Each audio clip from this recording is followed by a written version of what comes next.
മഴക്കാലത്തും വേനൽക്കാലത്തും നമ്മുടെ ഗാർഡൻ ഒരുപോലെ കളർഫുള്ളാക്കി നിർത്തുന്ന വിഭാഗത്തിൽപ്പെട്ട പ്ലാന്റുകളാണ് ഈ ഡ്രസീന പ്ലാന്റുകൾ എന്ന് പറയുന്നത്. എൻ്റെ കയ്യിൽ ഇതിൻ്റെ കുറച്ച് കളക്ഷൻസ് ഉണ്ട്. ഒരുപാട് വെറൈറ്റി പ്ലാന്റുകളുള്ള ഒരു ടൈപ്പ് പ്ലാന്റാണ് ഈ ഡ്രസീന പ്ലാന്റ്സ്. ഇത് ഈ കാണുന്നത് ഒരു യെല്ലോയിഷ് ഗ്രീൻ, നല്ലൊരു ഗോൾഡൻ യെല്ലോ ആണ് അതിൻ്റെ വരുന്ന ലീഫുകൾ. താഴോട്ട് വരുമ്പോഴേക്കും അതൊരു നല്ല ഗ്രീനിഷ് കളറാവും. ഈ ഒരു വെറൈറ്റി ഉണ്ട്. അതുപോലെ തന്നെ ഇതൊരു പ്രത്യേക ടൈപ്പ് വെറൈറ്റിയാണ്, ഇങ്ങനത്തെ സിംഗിൾ സ്റ്റെമ്മായിട്ടാണ് അത് നിൽക്കുന്നത്. അതുപോലെ തന്നെ അടുത്തൊരു വെറൈറ്റിയാണ് ബ്രൗണും പിങ്കും കൂടെ ചേർന്നിട്ടുള്ളത്.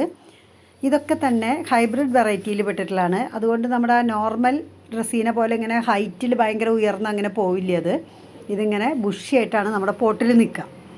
ഇതിൽ നല്ല വെയിലൊക്കെ വന്നു കഴിഞ്ഞാൽ, ഈ മഴയൊക്കെ പെയ്തിട്ടൊരു വെയിൽ വന്നു കഴിഞ്ഞാൽ ഇതിലൊരു പ്രത്യേക ചന്താണ്.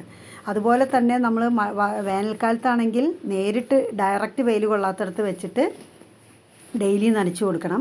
ഇത് അതിൻ്റെ തന്നെ വേറൊരു വിഭാഗത്തിൽപ്പെട്ടതാണ്. ഇതിലൊരു ബ്രൗൺ ഷെയ്ഡ് ഉണ്ട്, അതുപോലെ തന്നെ ഒരു യെല്ലോ, ഒരു ക്രീം, ഒരു ഗ്രീനൊക്കെ കൂടെ ചേർന്ന് ഒരു പ്രത്യേക ടൈപ്പ് കളർ കോമ്പിനേഷനാണിത്. ഈ ലാസ്റ്റ് കണ്ട രണ്ട് വെറൈറ്റീസും സെയിം നേച്ചറാണ് അതിൻ്റെ.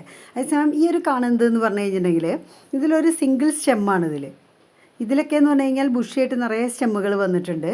ഈ ഗ്രീൻ ടൈപ്പിനെ നമ്മൾ ബുഷിയാക്കി എടുക്കണം എന്നുണ്ടെങ്കിൽ അതിനെ കട്ട് ചെയ്ത് കൊടുക്കണം. ഞാനിപ്പോൾ ഇത് ഒന്നര വർഷമായിട്ട് അങ്ങനെ നിൽക്കുകയാണ്, അത് കുറച്ച് വലുതായിട്ട്.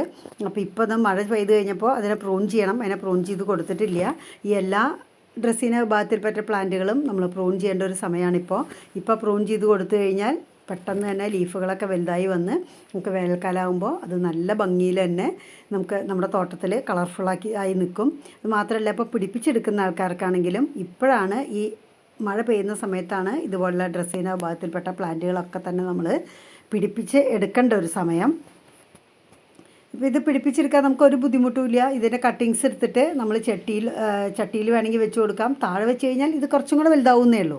ചട്ടിയിൽ അല്ലെങ്കിൽ താഴെ നമുക്ക് വെച്ചിട്ട് ഇതിനെ പിടിപ്പിച്ചെടുക്കാനായിട്ട് പറ്റും. ഇപ്പോൾ ഞാൻ പറഞ്ഞല്ലോ, അപ്പോൾ ഈ ഗ്രീൻ വെറൈറ്റി അത് കട്ട് ചെയ്യാത്തതുകൊണ്ടാണ് അതിങ്ങനെ ഒരു ഒറ്റ കമ്പായിട്ട് നിൽക്കണത്. അതിന് കട്ട് ചെയ്ത് റെഡിയാക്കി എടുക്കണം. അപ്പോൾ ഈ സമയത്ത് ഞാൻ പ്രൂൺ ചെയ്യാനുള്ളൊരു തയ്യാറെടുപ്പിലാണ്. അതിന്